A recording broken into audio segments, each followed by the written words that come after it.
In today's gospel, what we have someone in the crowd says to Jesus, "Teacher, tell my brother to share his inheritance with me."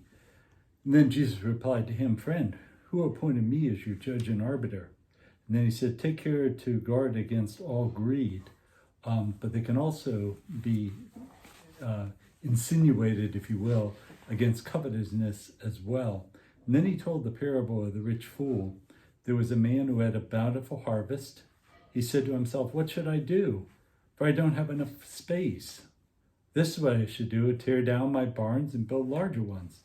I shall store all my grain and say to myself, now as for you, you have many good things stored up for many years. Eat, drink, and be merry." But God said to him, "You fool, this night your life will be demanded of you, and the things you have prepared, to whom will they belong? Thus it will be for all who store up for themselves treasure, who store up treasure for themselves, but are not rich in what matters to God." And so when I thought about that, I thought about a couple of things. One is that there was a person from a former parish where I was, and he's Facebook friend, so sent me this thing about this prosperity gospel bishop who had $1 million stolen from jewelry from him and his wife. He was taping a online prayer session, and 3 robbers came in and stole the money. So again, that's be on guard against all kinds of greed, all kinds of covetousness that you have. So be on guard for that. That was one thing that I thought of. The other one is that not only is it a matter of greed, but sometimes it's a matter of attaching memories, attaching good feelings to objects. And so what happens is the person ends up hoarding all kinds of things. And so instead of kind of paring down and giving away and thinking about what's important for the future, what instead they do is that they attach all these kinds of things, all these kinds of memories and remembrances to things. And so they have all these things in their house. I remember a couple of examples. One is that there was a person who, in this one parish, had a house, but the problem was with the house is that the county said there's too much stuff, so you really got to take care of it to bring down the amount of stuff. But she really couldn't let go of the things that she had. So rather than saying, okay, the county is going to evict me, they're going to take my house. So rather than say, let me think about paring it down, instead what happened is that they eventually did take the house. Now she was able to work with this one agency and get some housing.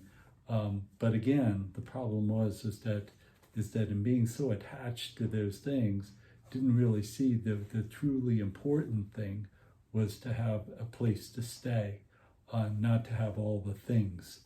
The other one is that in a parish where it was a fairly wealthy parish.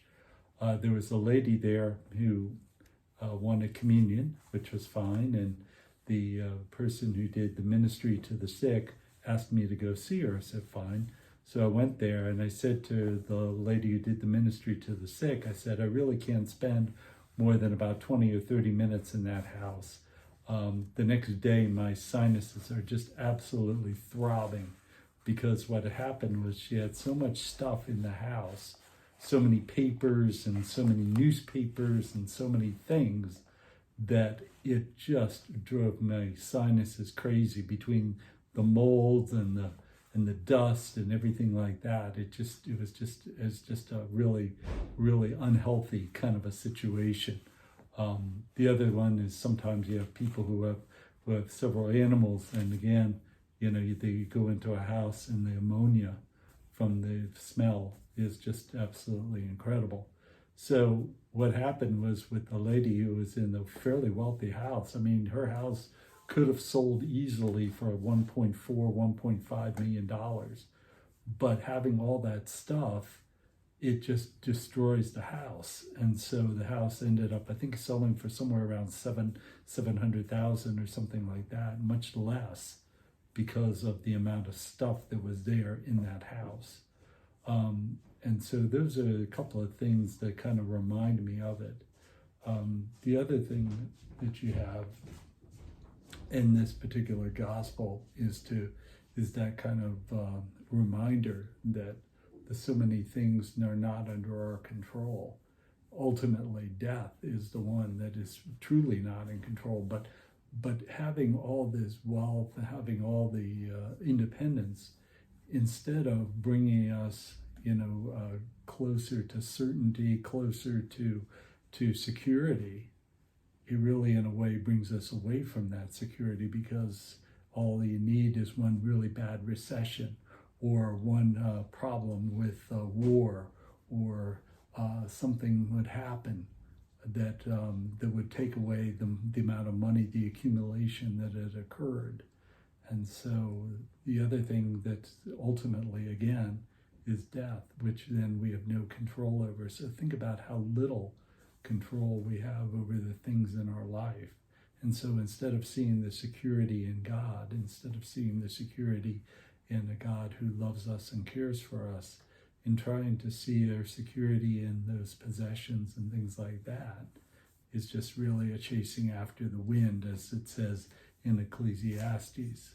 And so what the solution is really is thinking about, I've said at funerals that a lot of times our life is like an Advent, and we should live life in an Advent. So rather than just thinking about it being, in early to mid-December Advent season, all life should be really an Advent, because Advent is a time of preparation, preparing ourselves for the coming of the Messiah, coming for the child Jesus who is there in the manger.